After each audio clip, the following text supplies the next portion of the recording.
নমস্কার বন্ধুরা, আমার চ্যানেলে আপনাদের সকলকে স্বাগত জানাই। আজ আমি তৈরি করেছি দই বেগুন। এটি বানানোর জন্য এখানে একটা বড় সাইজের বেগুন গোল গোল করে কেটে নিয়েছি। বেগুনগুলো ধুয়ে জল ঝরিয়ে নেওয়ার পরে এর মধ্যেই দিয়ে দেব সামান্য পরিমাণে লবণ, হলুদ গুঁড়ো দিয়ে দেব সামান্য পরিমাণে, সাথেই দিয়ে দেব সামান্য পরিমাণে কাশ্মীরি লঙ্কার গুঁড়ো।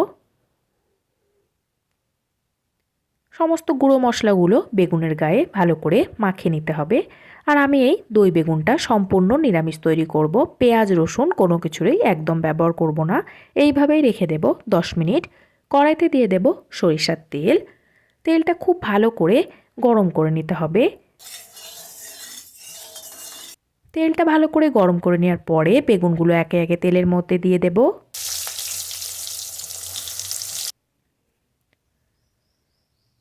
মিডিয়াম টু হাই ফ্লেমে রেখে বেগুনগুলো এপিট ওপিট উল্টে হালকা করে ভেজে নিতে হবে।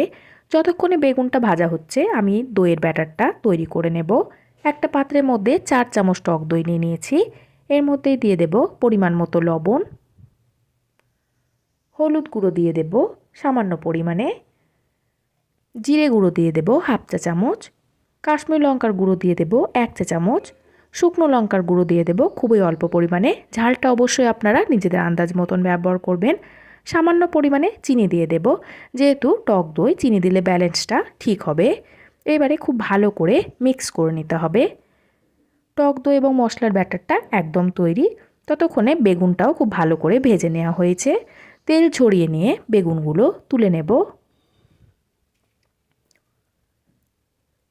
বেগুন ভেজে নেওয়া তেলের মধ্যেই দিয়ে দেব গোটা গরম মশলা, দারচিনি, এলাচ, লবঙ্গ, হাফ চা চামচ মতো হিং দিয়ে দেব। 2 থেকে 3 সেকেন্ড মতো নাড়াচাড়া করে নেব। দিয়ে দেব এর মধ্যেই টক দইয়ের ব্যাটার। গ্যাসের ফ্লেমটা অবশ্যই লো ফ্লেমে রেখে দিয়েই নাড়াচাড়া করবেন। ভালো করে প্রায় 2 থেকে 3 মিনিট মতো এইভাবে নাড়াচাড়া করে নেব। দেখুন তেল ছেড়ে এসেছে। এই মুহূর্তে সামান্য পরিমাণে জল দিয়ে দেব। জল দিয়ে দেওয়ার পরে এর মধ্যে দিয়ে দেব হাফ চা চামচ ময়দা। ময়দা দিয়েও ভালো করে আগে মিশিয়ে নেওয়ার পরে গ্যাসের ফ্লেমটা বাড়াবেন, নইলে ময়দাগুলো দলা পেকে যেতে পারে। ভালো করে ফুটিয়ে নেওয়ার পরে ভেজে রাখা বেগুনগুলো একে একে দিয়ে দেব।